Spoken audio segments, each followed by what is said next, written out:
Hola, ¿qué tal? Sean bienvenidos. Me presento, soy Francisco Javier Ramírez Tung, estudiante de Criminalística y Criminología en el Tecnológico Universitario de Playa Car. Este es un pequeño proyecto que se me ha encargado y he hecho meticulosamente y encarecidamente. Quiero empezar con qué se nos viene a la mente cuando escuchamos que a una persona se le dicta una sentencia o ya es culpable de algo y está condenada. ¿Qué es lo que sucede cuando esta persona queda encerrada y se cierran las puertas de la cárcel? Casi siempre nos obsesionamos con el castigo y nos encanta saber que el culpable fue atrapado, ¿no?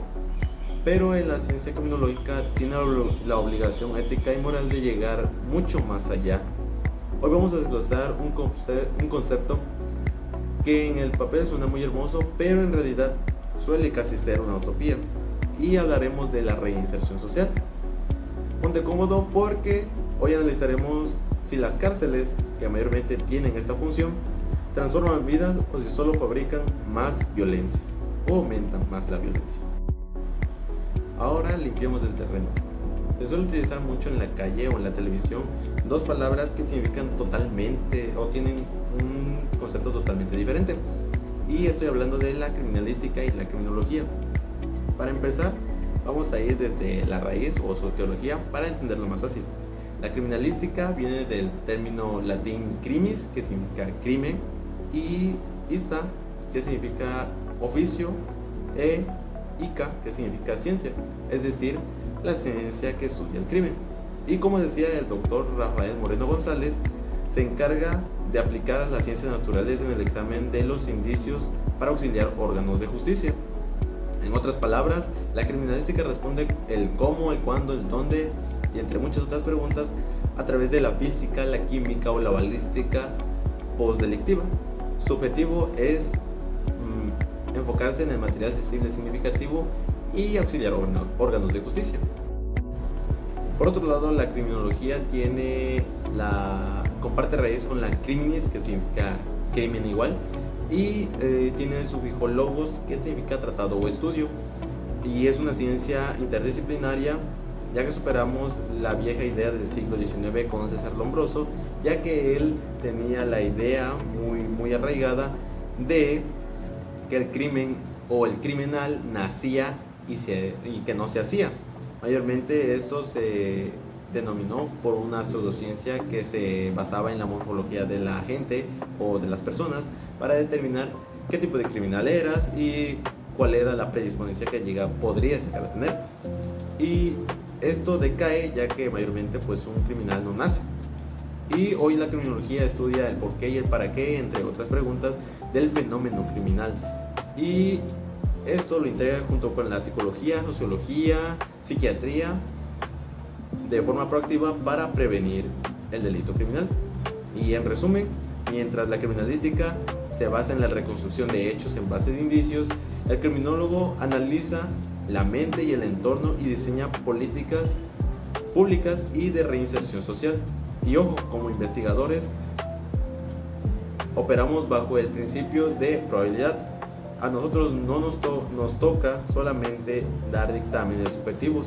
La certeza jurídica y la sentencia le toca exclusivamente al juez. Ya habiendo aterrizado todo esto, ahora vamos al escenario real donde ocurre la reinserción social o donde debería estar.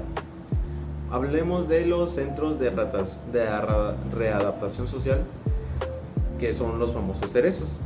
Mayormente, si revisamos las reglas de Nelson Mandela de la ONU, nos damos cuenta que la infraestructura penitenciaria en México y en América Latina vive una crisis muy grande.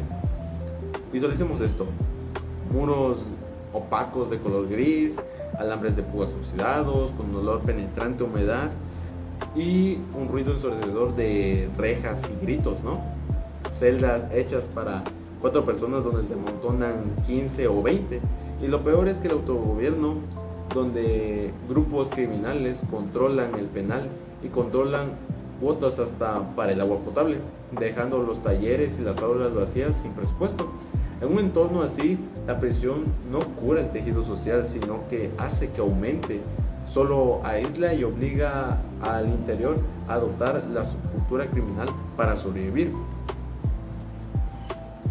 Pero tranquilos, no todo está perdido. Hay pequeños destellos de esperanza. Déjenme contarles sobre la historia de Alicia M. en la Ciudad de México.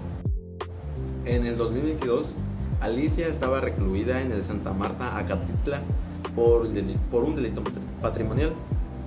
La apuesta estaba en su contra, pero decidió hacer un cambio y entrar al bachillerato en el penal. El verdadero cambio llegó cuando entró a un proyecto piloto de la UNODC llamado De Vuelta a la Comunidad, donde aprendió a instalar paneles solares y sistemas de energías renovables. Al salir libre, gracias a esa certificación internacional, una empresa privada le abrió las puertas. Hoy, Alicia trabaja formalmente y mantiene a su hijo.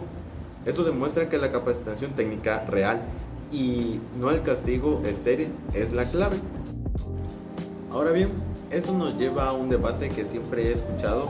Por un lado tenemos a los ciudadanos que están un poco disgustados, se sienten inconformes, como un comerciante que me decía hace poco él se cuestionaba de por qué el gobierno decide dar talleres y psicólogos a los criminales. Y él cree que las cárceles deberían ser más que nada duras y con trabajos forzados, ya que él piensa que los criminales son una manzana podrida dentro de la sociedad, una mentalidad un poco cuadrada, la verdad. Pero viéndolo desde una postura o dolor de una víctima, es comprensible. Pero aquí viene la respuesta científica que debemos dar como criminólogos, o yo como estudiante en criminología. Estadísticamente el 95% de todos los que están encerrados en las cárceles saldrán tarde o temprano. Si lo tratamos con deshumanización y violencia, ¿qué creen que vamos a regresar a sus calles en unos años? ¿Un ciudadano reformado o una bomba de tiempo con resentimiento acumulado? El castigo puro no solo genera reincidencia. Y bien, aquí es donde entra la famosa teoría del etiquetamiento de Howard Becker y de Edwin Lemaire. Becker explicaba en su obra Outsider que la desviación no es una cualidad biológica, sino que es mayormente algo social, y que donde un grupo impone reglas y aquel o aquellas personas que las rompen son etiquetadas. De ahí es donde procede esta teoría. En estos casos de la teoría del etiquetamiento existe la desviación primaria, que es cuando alguien comete el delito esporádicamente, pero no se le detiene como un criminal como tal. El verdadero problema surge cuando la misma sociedad o las mismas personas le ponen la etiqueta o el sello imborrable de exconvicto. Al salir se activa la profecía autocumplida. La sociedad civil opera con hipocresía. Exigimos seguridad, pero cuando el liberado busca empleo, le pedimos cartas de antecedentes no penales y cerramos las puertas ante la cara. Al verse aislado por sus vecinos, sin dinero y estigmatizado como un exconvicto, el sujeto internaliza la etiqueta y entonces ahí vuelve a caer en una desviación secundaria y regresa a delinquir con las únicas bandas que sí lo aceptan. Como decía José Martín, es criminal quien sonríe al crimen, quien lo ve y no lo ataca, aquel que se quita el sombrero y entre otras palabras que él decía. Al negar segundas oportunidades, la misma sociedad también alimenta la reincidencia, que es lo que quería decir este autor, que realmente el criminal no solo es aquel que ha cometido el delito, sino nosotros que no tratamos de ayudar a estas personas que quieren ser mejores o que dan un grito de auxilio sin saber cómo pedir ayuda. Ahora bien, estudiar mi tercer cuatrimestre como un técnico, como un profesional dentro de las ciencias forenses, no quiero que solo se reduzca a solo buscar huellas o archivar casos de posibles hechos constitutivos de delito. Mi verdadero compromiso sería diseñar estrategias de prevención y optimizar el tratamiento penitenciario para reconstruir el tejido social, para lo que realmente me estoy preparando. Y me he permitido hacer 3 líneas de sugerencias sugerencias y propuestas para poder tener una buena eficiencia sobre la reinserción social, ya que mayormente yo como profesional tengo ese principio de un bien común. Mayormente todos como profesionales de ciencias forenses servimos a un bien común, y yo propongo como primera opción es reformar la parte laboral, que sea abolida gradualmente esas cartas de antecedentes no penales en el sector privado para puestos comunes, dando incentivos fiscales a aquellas empresas que contraten a personas que son liberadas y que ya fueron rehabilitadas para que se les pueda dar un trabajo digno. Esto no solo ayudaría también a las personas que ya tuvieron una buena rehabilitación, sino que también las empresas también serían un poco más conscientes y que se les dé la debida capacitación y que se entienda que ellos no son solamente fichas dentro de un mundo cruel. Y ahora, como mi segundo punto, es la industrialización de los cerezos, que vendría siendo que se cambiaran las artesanías obsoletas por talleres de tecnología avanzada, como se mencionó en el caso de Alicia, como programaciones de energías renovables, que las personas sí tengan que hacer o tengan una oportunidad después de salir, y que se les enseñe que realmente sí hay algo más que solo delinquir, que mayormente se vea el compromiso dentro de los cerezos o dentro de las cárceles o de las penitenciarías, que realmente la gente tenga algo que hacer. Si el delincuente no encuentra una monotonía dentro de su vida, puede tener un futuro mejor, pero si lo dejamos solamente encerrado y le mostramos que lo que hizo estuvo mal, pero no le enseñamos otra cosa para que vea que hay más opciones para poder seguir una vida digna, entonces no tendrá otra salida que seguir delinquiendo, porque es lo único que sabe hacer o lo que se le ha enseñado. Y como mi último punto para sugerencia sería el acompañamiento post penitenciario, que sería como crear oficinas municipales que den un seguimiento psicológico y apoyo laboral durante los primeros 24 meses después de recuperar la libertad de la persona que está libre. Esto sería para saber si esta persona está bien o empieza a decaer, que este acompañamiento sea para decir, salí y ya quedó y ya, así nomás. Pero sería muy difícil confiar en una persona.